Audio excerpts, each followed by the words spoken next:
কোটা সংস্কার হওয়া খুবই জরুরি একটা বিষয়। বাবার পেশা ছেলে পাবে, ছেলের পেশা নাতি, চাষার ছেলে শাসার হবে, কোটা গড়া জাতি।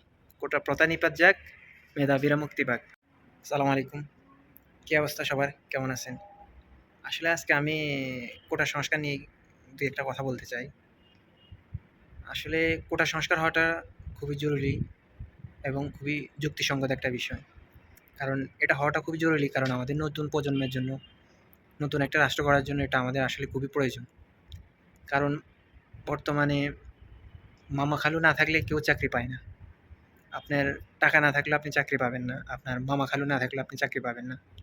তো সেহেতু তার মধ্যে আবার এই কোটা। আসলে ওইখানে গিয়ে হচ্ছে মূল সমস্যা।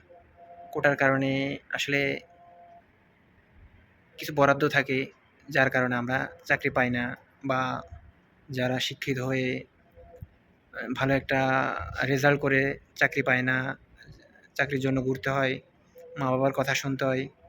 আসলে অনেক পড়াশোনা করে একটা সার্টিফিকেট অর্জন করা আসলে খুবই সহজ বিষয় না।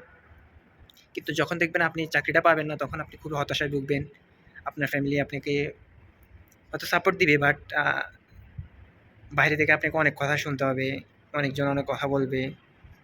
আসলে এভাবে চলতে পারে না। কারণ আপনি শিক্ষিত হয়ে আপনি চাকরি না পান কোটার জন্য, তাহলে আসলে শিক্ষিতের জন্য এটা খুবই হতাশাজনক।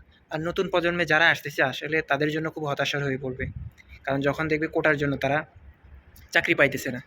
তো আসলে আমি মনে করি যে আসলে এটা ঠিক না, ঠিক আছে? আমাদের কোটা সংস্কার হওয়াটা খুবই জরুরি বিষয়, এবং কি এটা খুবই যুক্তিসঙ্গত। সবাইকে ধন্যবাদ।